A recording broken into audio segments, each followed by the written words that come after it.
I rarely get starstruck. I could meet, Brad Pitt and probably just shake his hand and walk away. I meet cannabis business leaders and cannabis superstars, and I'm like tongue-tied. It's really kind of funny.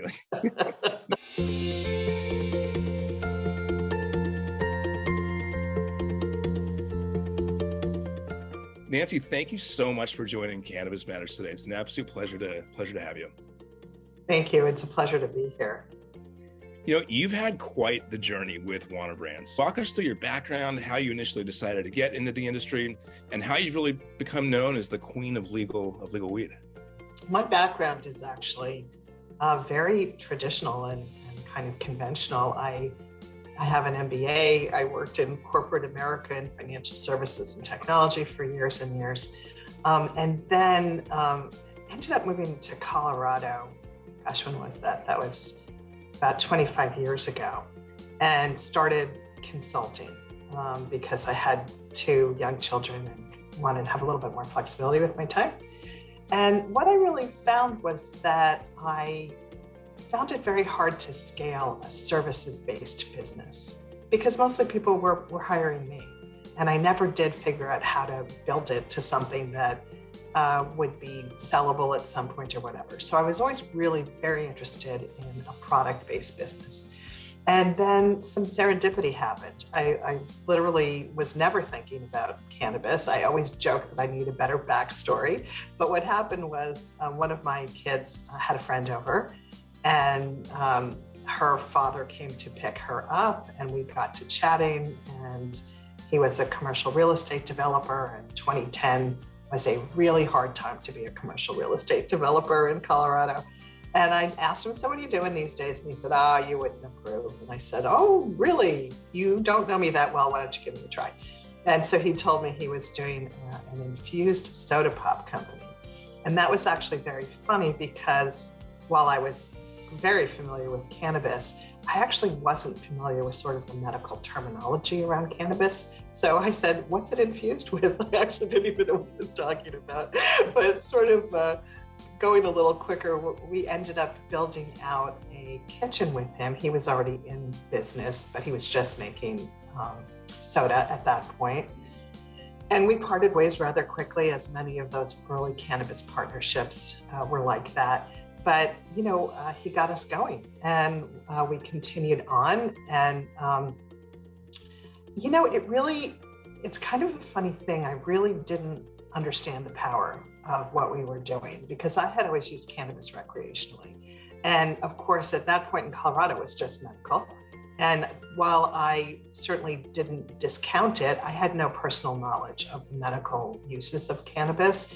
So it was this enormous light bulb going off when we started to get feedback from customers about how much our products were helping them. And I started to really realize the power of the plant and become very passionate about being part of that. And then, things really have grown very organically from there. I think like all business, it's a combination of good luck, good timing, good decisions, all of those things kind of come into play. So in terms of the queen of legal weed, that was a title that was conferred upon me by a very wonderful reporter at Inc. magazine. And I love it, of course. And the funnier one is, of course, maybe a year or 2 later, Entrepreneur magazine dubbed me the Martha Stewart of edibles. And of course, when we found that Martha had in fact entered the industry herself with CBD gummies, I had to retire my title, of course, and give it back to the original. So Martha is the Martha Stewart of edibles now, but I do like both of those titles. They're fun. If you had to call out one thing, what would you attribute the staying power and success of Wana to? Being able to start in Colorado in 2010, when there were very low barriers to entry, was a great stroke of luck. Before it was highly competitive, before it cost $1 million to get in, a little company like mine, and when I mean little, I mean little. We bootstrapped the whole thing, literally tested non-medicated recipes in my home kitchen because I did have school-age children at that point. But you really don't get more grassroots than Wana. But I think, I always tell people what's required to be successful in cannabis is, first of all, obviously a good idea and a good product, but There's a level of resilience and persistence that's needed in cannabis that is unlike any other industry that I have ever seen or worked in. Things change constantly and they change fast. And sometimes they change in ways that you think, oh my gosh, I have absolutely no idea how I'm going to deal with this. And so and I think there has to be a love for the unformed, if you will. I think a lot of people would have looked at cannabis and said, there's no infrastructure, but I found that fun and interesting and stimulating. So I think you have to have sort of a love of all of that.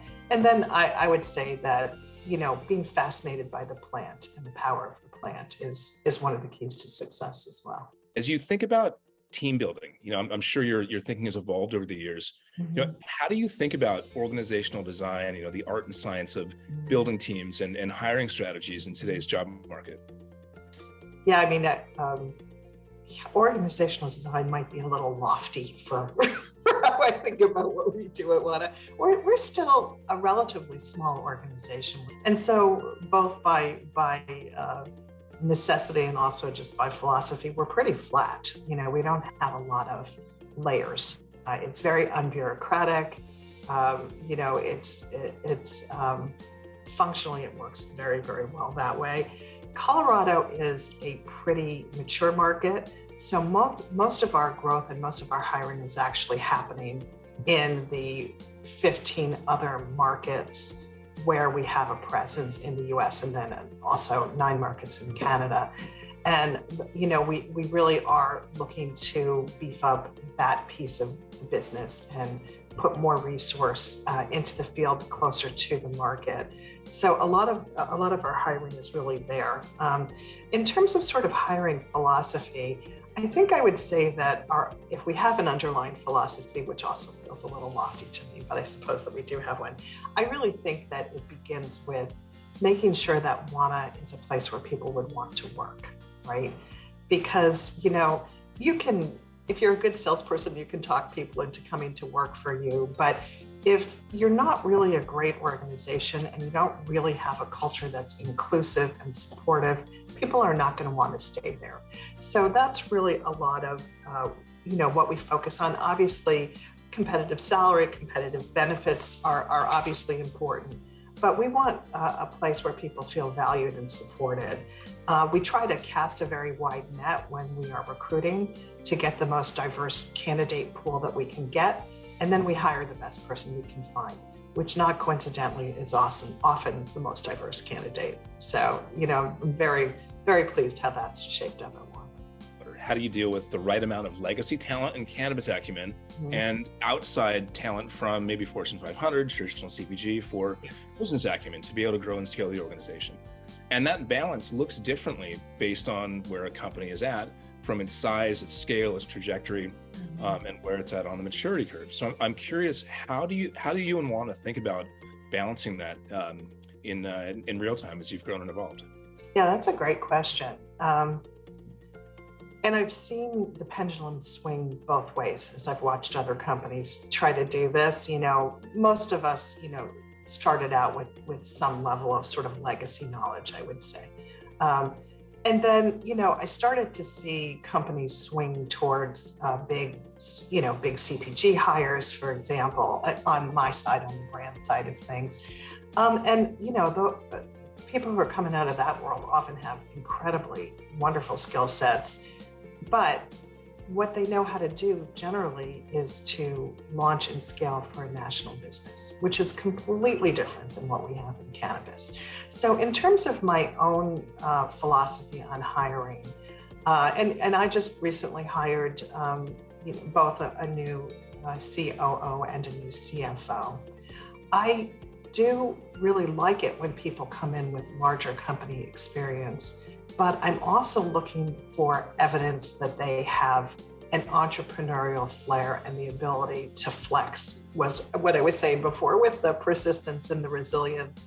Part of the startup experience reminds me of a quote that I read from you about normalizing anxiety, fear, and doubt just as part of the journey.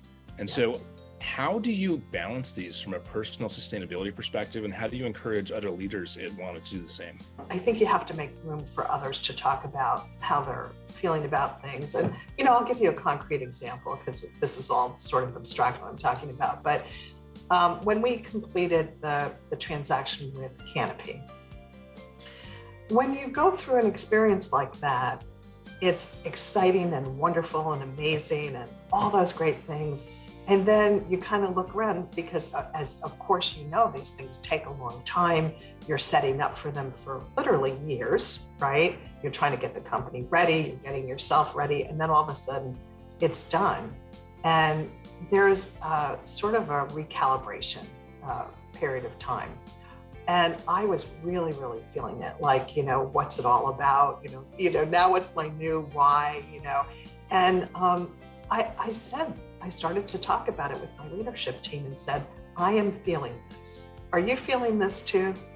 And to a person, everybody's like, oh my God, thank God you're bringing this up because I'm feeling it too. And because we were able to talk about it, we actually went through a very deliberate process of sort of revisiting what our why was and regaining our passion for why we're still all at Wana and why we want to be at Wana. And if I hadn't opened the door up for that, I'm not sure that we could have kind of gone there as an organization and kind of moved through it and now feel kind of reinvigorated and ready to tackle all the challenges of this industry again.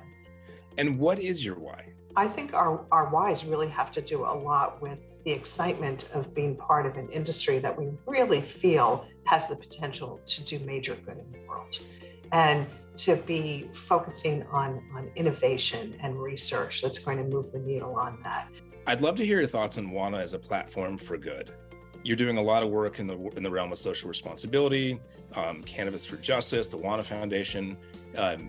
Talk to us about Wana as a platform. Post-transaction, I was able to fund the Wana Brands Foundation, which is an extension of a lot of the same goals and ideas that we care about.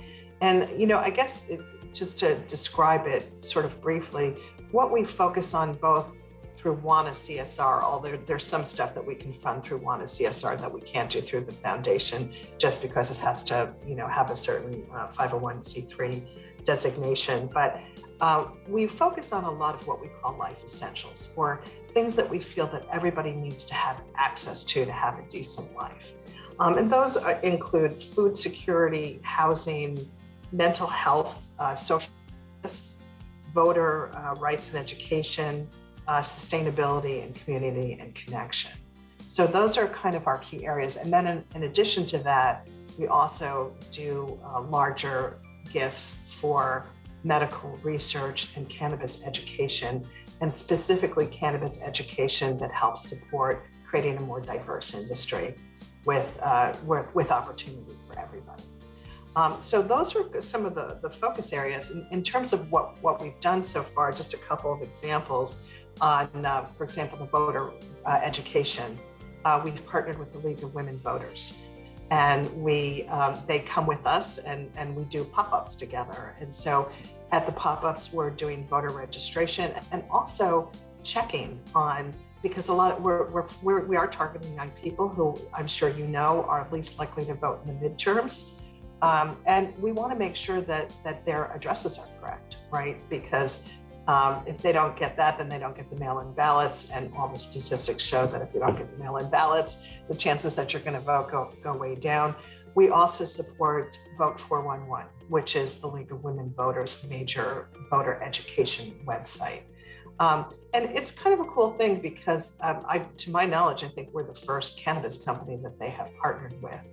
And that's one of the ways that we normalize and break through in mainstream cannabis, is that we do try to work with national level organizations in addition to local. Nancy, this has been incredible. Thank you so much for joining us today. Oh, thank you for having me. I really appreciate it.